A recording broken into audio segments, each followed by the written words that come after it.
अस्सलामुअलैकुम जी, welcome to a new vlog. उम्मीद है आप सब बिल्कुल ठीक होंगे, खैरियत से होंगे, मज़े में होंगे। तो बस भाई अभी दोपहर के जो है वो कोई 12-1 बज रहे थे और मैं नाश्ते वगैरह से फ्री होकर तो मैं बाहर आई मुंतहा को लेकर, आज पहली दफ़ा गोद में लेकर, क्योंकि मुंतहा हमेशा प्राम में ही होती है तो अब थोड़ी बड़ी हो गई है। और मैं यहाँ पे आपको बादल दिखाने की कोशिश कर रही हूँ कि इतने अच्छे बादल थे। और ये मौसम जो है ये मेरा फेवरेट मौसम है।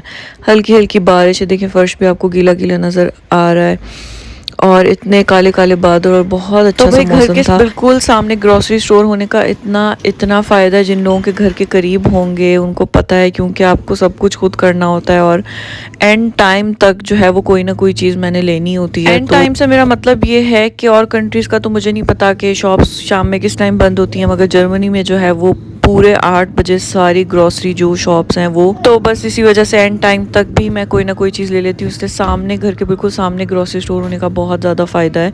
और एक नुकसान भी है कि आप बहुत लेज़ी हो जाते हैं कि आपको पता है बिल्कुल साथ ही तो है और जब भी कुछ चाहिए हो भागे भागे जाओ और ले लो।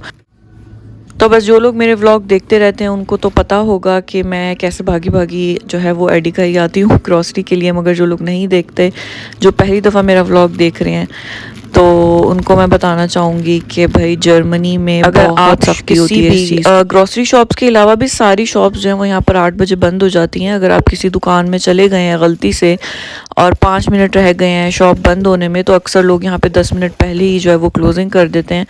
और अगर आपके हाथ में चीज़ है तो वो आपके हाथ से लेकर चीज़ रख लेते हैं, मगर आपको बिल नहीं करने देते। जर्मनी में इतनी ज़्यादा जो है ये लोग टाइम के पाबंद और रूल्स के जो है वो पाबंद होते हैं। सोचा कि रोज़ों की थोड़ी सी तैयारी कर ली जाए, कोई आहिस्ता आहिस्ता थोड़ी थोड़ी 1-2 चीज़ें बनाकर थोड़ी सी फ्रिज में रख दूं ताकि रोज़ों में जो है वो थोड़ा इजी हो जाए। बाकी कुछ रोज़े ही मैंने यहाँ पे गुजारने हैं, उसके बाद जो है वो शायद मेरी ट्रैवलिंग होगी, तो मैं इसलिए बहुत ज़्यादा चीज़ें नहीं बना रही इस दफ़ा रोज़ों के लिए। मगर तो बस रमज़ान का 1-1.5 हफ्ता ही मैंने यहीं पर गुजारना है, उसके बाद जो मैंने फ्रिज को बिल्कुल खाली करके जाना है, तो मैं बहुत ज़्यादा इस दफ़ा कुछ नहीं बना रही। और अभी यहाँ पर जो है वो मैं बच्चों के लिए चॉकलेट चिप मफ़िन्स बना रही हूँ। तो मैंने सोचा कि आपके साथ इसकी रेसिपी शेयर करूँ। यहाँ पर जो है वो मैंने एक अंडा लिया, उसमें मैंने चीनी डाली और उसको मैंने 4 से 5 मिनट के लिए अच्छे से बीट किया ताकि वो फ्लफ़ी हो जाए और जो शुगर है वो मिक्स हो जाए। उसके बाद मैंने इसमें बटर डाला, मिल्क डाला, वनीला एसेंस डाला और थोड़ी सी जो है वो मैंने इसमें सावर क्रीम डाली। और अलग से एक बाउल में जो है वो मैंने बेकिंग पाउडर और जो मैदा है उसको छान के रख लिया था। उसके बाद मैंने मैदा इसमें मिक्स किया और मैदा डाल के आपने इसको बहुत ज़्यादा ओवर मिक्स नहीं करना। और उसके बाद जो है मैंने इसमें चॉकलेट चिप्स ऐड कर दी।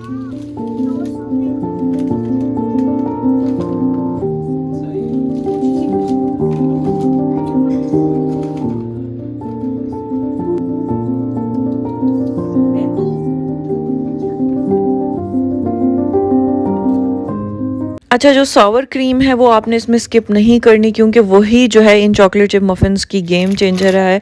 और मैंने इतनी रेसिपीज़ ट्राई की हैं चॉकलेट चिप मफ़िन्स की, मगर जो ये रेसिपी है ये बिल्कुल परफेक्ट और बेस्ट रेसिपी है। तो अगर आप चॉकलेट चिप मफ़िन्स की कोई परफेक्ट रेसिपी ढूंढ रहे हैं तो आपने ये रेसिपी ज़रूर ट्राई करनी है।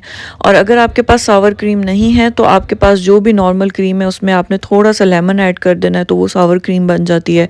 इसमें कोई परेशानी की बात नहीं है। कहेंगे कि मैंने पूरी एग्जैक्ट रेसिपी नहीं बताई चॉकलेट चिप मफ़िन्स की, तो जो पूरी रेसिपी है और आप कहेंगे कि भाई मैंने चॉकलेट चिप मफ़िन्स की इंग्रेडिएंट्स की जो मेजरमेंट है वो एग्जैक्ट नहीं बताई, तो वो पूरी जो रेसिपी है वो डिस्क्रिप्शन में आपको डिटेल के साथ मिल जाएगी, आप वहाँ से नोट कर लीजिएगा। बस चॉकलेट चिप मफ़िन्स को जो वो मैंने बेक होने रख दिया था, साथ में जो है वो मैं थोड़े से रोल बना रही थी, घर में पट्टियाँ बना रही थी रोल की, क्योंकि यहाँ पर रोल की पट्टियाँ बहुत मुश्किल से मिलती हैं और मुझे अभी अवेलेबल नहीं। तो मैंने एक न्यू रेसिपी देखी थी रोल की पट्टियाँ बनाने की, मैंने और तरीके से भी बनाती हूँ और मैंने सोचा कि जो है वो मलाई बोटी चीज़ रोल मैं सोचा कि कुछ जो है वो रोज़ों के लिए फ्रीज़ कर दूंगी, तो शुरू शुरू के जो रोज़े हैं वो थोड़े उनमें काम आ जाएंगे। तो यहाँ पर मैंने 1 कप मैदा लिया और 1 कप मैदे में मैंने 1 कप ही पानी ऐड किया और उसकी जो है वो मैंने स्लरी बना ली थी। और फिर जो है वही मैंने कोई न्यू टेक्निक देखी थी जिसमें आप पतीले में जो है वो पानी भर के रखें और ऊपर तवा रखें और उसकी स्टीम से जो है वो ये पट्टियाँ खुद ही जो हैं वो रेडी हो जाएंगी।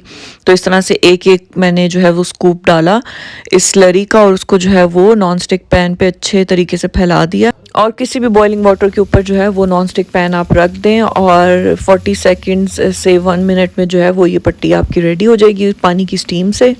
और इस काम के लिए आपको बहुत जो है वो परफेक्ट वाला नॉन स्टिक पैन चाहिए। मेरा जो ये नॉन स्टिक तवा था इसको मैं और कामों के लिए बहुत यूज़ करती हूँ, तो ये साइडों से ख़राब हो चुका था तो थोड़ी सी मुझे मुश्किल हो रही थी, वरना पट्टियाँ बहुत अच्छी बनी थी। और बस यहाँ पर जो है वो मैं रोल की फिलिंग तैयार कर रही थी। उसमें मैंने ऑयल लिया, ऑयल में मैंने एक मीडियम साइज़ का प्याज चॉप करके डाला और उसके बाद उसमें मैंने जो है वो चिकन के छोटे से चिकन का मोटा डाले जो है वो कीमा भी ले सकते। और उसके बाद जो है वो मसालों में मैंने इसमें ब्लैक पेपर, वाइट पेपर, लाल मिर्च, थोड़ा सा गार्लिक पाउडर और अपनी मर्जी की जो है वो आप बेल पेपर्स इसमें डाल लें। मेरे पास रेड थी तो मैंने ये डाली। आप इसमें कॉर्न्स भी ऐड कर सकते हैं थोड़े से।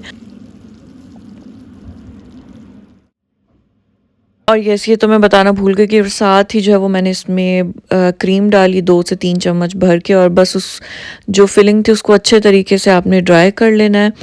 और यहाँ पट्टियाँ भी रेडी हो चुकी थी। पट्टियों को मैंने बीच में से हाफ करके इस तरह से रोल बनाए। आप चाहें तो पूरी राउंड पट्टी के रोल बना सकते हैं। मुझे थोड़े छोटे बनाने थे तो इसलिए मैंने हाफ करके इस तरह से बनाए, मगर मेक श्योर कि जो आपकी फिलिंग हो वो अच्छे तरीके से ड्राई और ठंडी हो। आप पट्टियाँ भी ठंडी कर लें आराम से और फिलिंग को ठंडा करके उसके बाद उसके जो है वो आपने रोल बना। साथ ही आपने जो है वो इसमें अपनी मर्जी की चीज़ ऐड कर दी। मेरे पास यहाँ पे मोज़रेला और चेडर चीज़ थी, उन दोनों को मैंने मिक्स कर दिया और उसको जो है वो मैंने फिलिंग करते हुए आपने रोल में ऐड कर देना, या आपकी मर्ज़ी आपने जो चिकन फिलिंग बनाई है उसके बीच में मिक्स भी कर सकते हैं, मगर वो उस तरह से जो है वो मेल्ट हो जाएगी चीज़। तो मैंने इस तरह से रोल में अलग, हर रोल में अलग अलग डाली। आप अलग से चिकन में पूरी भी मिक्स करके और फिर फिलिंग कर सकते हैं रोल्स में। बस मुझे जो है वो कोई एक्स्ट्रा जल्दी लगी हुई थी काम करने की, तो मैंने जो है फिलिंग को इतना ज़्यादा ठंडा नहीं किया और मैं जो है वो गर्म ही इसमें डाल रही थी, क्योंकि मुझे कहीं बाहर जाना था और मुझे जो है वो बहुत ही एक्स्ट्रा जल्दी लगी हुई थी, जिसकी वजह से थोड़े से जो रोल हैं वो यहाँ से थोड़े से क्रैक आ रहे थे, वरना पट्टियाँ बिल्कुल सही परफेक्ट बनी थी ये। और बस यहाँ पर जो है वो मफ़िन्स भी मेरे रेडी हो चुके थे और आप ये देखें कि कितने मज़ेदार और कितने सॉफ्ट, और आप यकीन करें खाने में इससे भी ज़्यादा मज़ेदार। आपने ये रेसिपी ज़रूर ट्राई करनी है और मुझे ज़रूर कमेंट में बताना है कि आपको इसकी रेसिपी किस तरह की लगी। और रोल्स की भी जो है रेसिपी डिटेल है वो मैंने डिस्क्रिप्शन में लिख दी है, आप वहाँ से नोट कर लीजिएगा।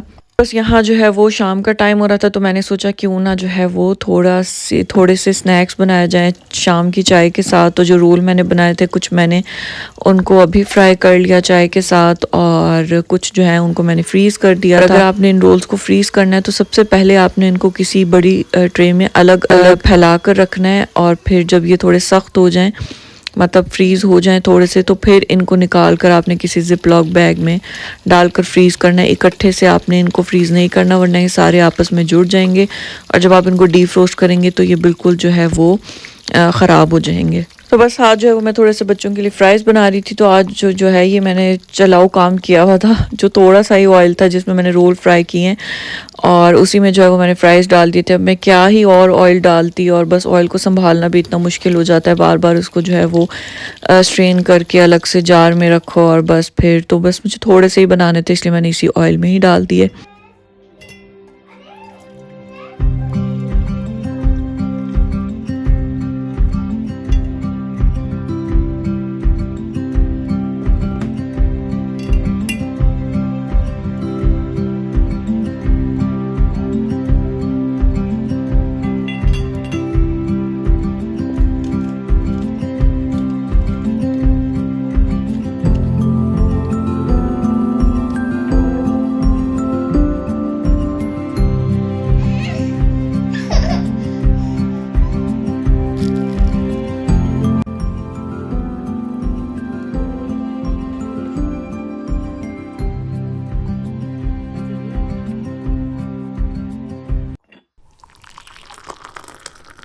तो बस भाई शाम हो चुकी थी और अब जो है वो हम शाम की चाय को एंजॉय कर रहे थे आराम से बैठ अभी तक अगर आप मेरा व्लॉग देख रहे हैं तो आपका बहुत बहुत और अगर चैनल को अभी तक आपने सब्सक्राइब नहीं किया तो please do subscribe and like the channel और अच्छा सा कमेंट करके बताइएगा अगर आपको व्लॉग अच्छा लगा।